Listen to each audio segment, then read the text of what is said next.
Hello friends and fellow gamers, MKxJUMP here, and this week we have a brand new Profit Orb event for Idle Heroes. Now, I know a lot of you have been sitting on a large stack of Profit Orbs and you're wondering probably whether this event is one that you should go in on. So I'll be answering that question both from a spender and a free-to-play standpoint.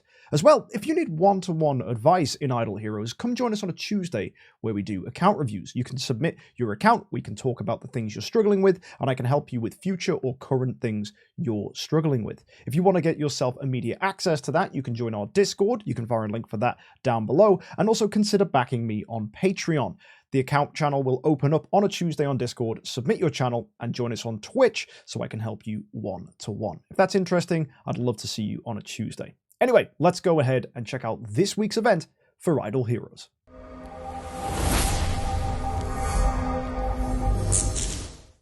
So each day for logging in this week, we're going to get ourselves 5 sweet lollipops and a Profit Orb. This is useful for doing this week's event, so make sure you log in each day and claim these. If we go to the cool events, you'll see we start with value packages here. We've got gems, Profit Orbs, and sweet lollipops, along with treasure train coupons. The coupons are nice as they do give good value for your contract story gems, but I do like to spend contract story gems when it gives you something more than just the event packages. For example, last week's event, which was Easter, gave us tons of value for using contract story gems on the event. So I'd be hoping that this week's event offers something like that if I was going to spend. If it doesn't, then in my opinion, I think it's best saving your contract story gems for a future week. Moving down, we also have the Feast package. This is probably what spenders are going to be looking at buying. Here you get Profit Orbs, you get Cause of Transcendence, and you're getting Prism Story Gems, all proportional to the amount of money you spend, which in and of itself is quite nice. But more importantly, you're getting yourself Fragrant Privileges. These will allow you to get bonus rewards here in the Fragrant Garden Party, and each of these tiers will get you different prizes.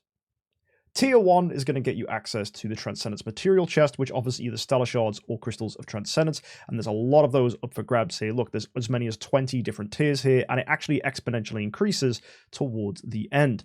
The extra rewards in the second section are giving you access to copies of Transcendence Heroes, and also a chest here that is giving you Tree of Origin resources, everything from Spiritual Essence, Sublimation, and Core of Origin Shards. Very helpful stuff here, and actually if you do all of this, you'll have enough resources to fully upgrade a skill or get a core piece for a hero of your choice. And finally, the extra rewards at the end are getting you access to a transition material chest, which is giving you destiny resources. And on top of that, we have a bonus resource this week, which is a Reverie Key. And these Reverie Keys are the key element of getting value from this week's event. The keys work by being used in the Reverie gift box. You're able to spend them here, and they will get you access to one of the following rewards. There's a 60% chance to pick up one of the rewards in the first section, and a 30% chance to triple it here, giving you even more prizes. Also at the end here, there's a 10% chance to get really huge rewards, which is 10 times what you'd normally get. Also, artifacts and deific artifacts are thrown in here too, as well as Star Soul selection chests, so a chance you could high roll something nice. What's useful is the more keys you use, the more opportunities you have to cater your rewards to your needs. If you pull something twice from any category, you could have it once from the 60, once from the 30, for example. It allows you to remove it from the entire selection pool, meaning you won't even high roll it at the top end. That means you can remove things like Crystals of Transcendence, Master's Toolboxes, even Spiritual Essence if you don't need that, and actually cater your rewards to your needs. For example, if you're a mid-game player, Sublimation and Cause of Origin are going to be extremely useful, but perhaps you really don't need that many Crystals of Transcendence or even Cause of Transcendence or Gems. Maybe you're a really late-game player who actually is just focusing on getting Destiny resources and probably wants to prioritize Star Soul upgrade materials. In that case, you might even start considering getting rid of Core of Origin Shards and Essence Sublimation. So to really factor your rewards to what you want, it's good to do a lot of these keys, which will make it tempting for spenders to actually spend money here, because you get one extra key for every $10 that you spend, up to 20 times, which means you can perfectly go and buy all the Feast packages, get yourself the maximum rewards here from the Fragrance Garden Party, which is offering loads of keys, and you'll have over 40 for doing that to go ahead and spend in the gift boxes.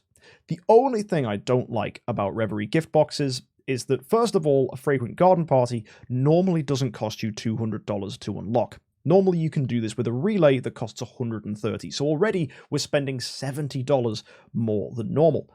On the other hand, though, you do not need to spend contract story gems for this week's event. You'll notice nothing to do with the Reverie Keys actually comes into play here from these story gem packs, so you will save yourself the need of spending contract stories, which could be a plus for a lot of spenders. Perhaps you're running low after Easter. Also, you will actually be getting lots of story gems just from the Prism story gems being given as rewards, so that could be tempting as well. But the one key thing about the Reverie gift box is it's either really good value if you high roll lots of the 10%, or it's dreadful value. And the other thing that's problematic with this is you cannot control the rewards you get. For example, if you get lots of Star Soul selection chests, it's insanely good. Deific artifacts, same thing. But let's say you just get yourself normal artifacts, or maybe even just a small smattering of Cores of Transcendence. Maybe you're not lucky enough to remove them yet, and you just end up high rolling that on the 10%. You might feel a little bit bitter. On top of that, some people I know have spent $200 on an event like this and only hit the 10% once, which is absolutely crazy. This is the event equivalent of choosing to go in Fate in the Compass of Transcendent. Guidance always guarantees you a sphere of 15. Fate, however, sounds just as good, right? Because it's giving you a sphere every 6.67% chance, but because of normal distribution and standard deviations, you could either do really well, you could do average, or you might end up getting unlucky. And a lot of people would argue it's not worth gambling and getting yourself unlucky rewards. So personally, if it was me, I do not like gambling aspects in Idle Heroes. The devs have done a really, really good job in the last 6 months of giving us ways of just guaranteeing our rewards through glorious treasuries. This event doesn't echo that mindset. This is completely separate. However, a lot of people do like the chance of getting high rewards and therefore do choose to max out an event like this as a spender.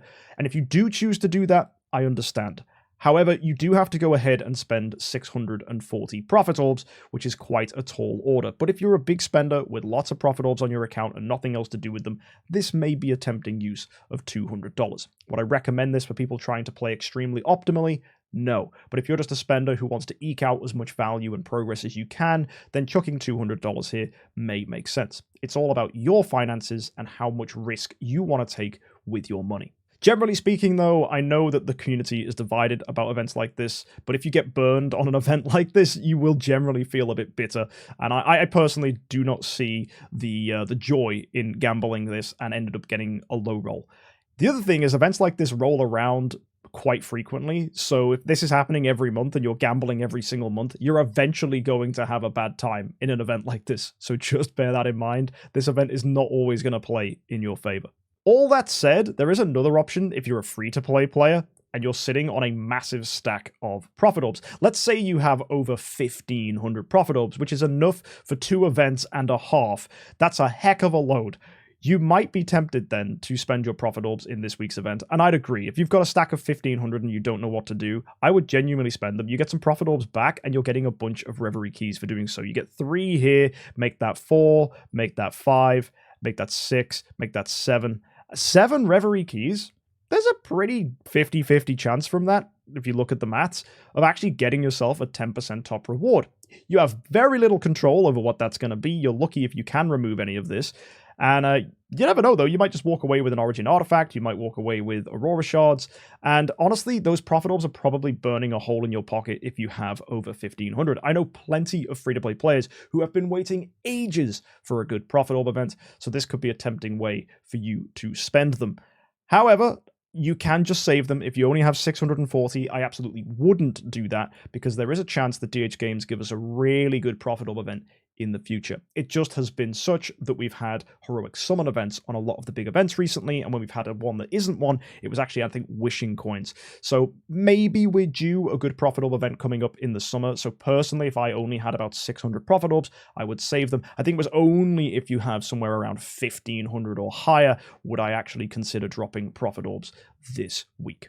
All that said, though, the other parts of the event are pretty normal. We've got Heroic Miracle here, which is getting you a Finn copy if you're able to summon 3 light 5 stars, 3 dark 5 stars, and 5 in every other faction. You're also getting yourself Sweet Lollipops, which will help you in the Fantasy Factory. And you're also getting armor and resources like Profit Orbs and Scrolls too, and they're really important for events, especially Scrolls. Scrolls seem to be the key resource these days for players to make progress, as most big events are Heroic Summon events. Also, the Fantasy Factory, you can use those lollipops to go ahead and try and make progress here. Generally, you're always looking to go from the outside in and clear away these hexagons using the shapes you're given. Don't forget, you can rotate the shapes. Some people still don't know that. And then you can go ahead and drag them around and do whatever makes sense for you and the shapes that you get. So, for example, I probably would end up going up here, and then I can put that one up there and just try and move so that I'm basically creating a large cluster that's coming in from the outside. As you clear things, you will get yourself access to honey stars, which you can use to buy things in the shop. I tend to stick to the right-hand side here with spirit and gold, then resonance construction chests, and I like to pick up aurora stars, as these are like honey stars, but they can be used in future events. So if you build up a big enough pile of them, as a free-to-play player especially, you could push yourself down to the mysterious artifact selection chest, eventually getting yourself a demon bell or an antler's cane, rarer artifacts that normally aren't available for most players. So yeah, if you're able to get that, that's really, really cool. And best of luck to you guys doing this. Hopefully you can pick up some nice stuff. I typically don't like using gems to pick up additional sweet lollipops, but if you have an opportunity to get a 9-star puppet, and that's going to help you with progress and building heroes, then I sometimes do consider spending gems to get to that point specifically. Otherwise, I normally just end up buying the 100 package here for aurora stars and then call it a day, spending no more gems than I need to make that possible.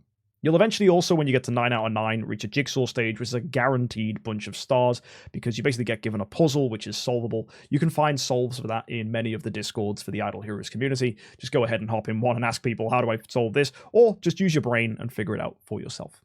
And lastly, of course, there is the Prophet Summon element to this week's event, which is getting you soul symbols. You get 5 here for getting to 50 points. That's a pretty good option for like really, really new players that only have a small number of prophet orbs. You will need soul symbols at some point, and the progress chapters will ask you to use prophet orbs, so that could be an option. Also, that's going to get you a light and dark 5-star, which shouldn't be underestimated, as that can be useful for early players, as you probably haven't established that many light and darks, so that will make it easier for you to do the heroic miracle over here. For most other players, though, just save your prophet orbs, don't worry about this. It's only Vessa and Norton Hague, and there's no additional element, apart from the Reverie Garden Party here, that would even make this worth it.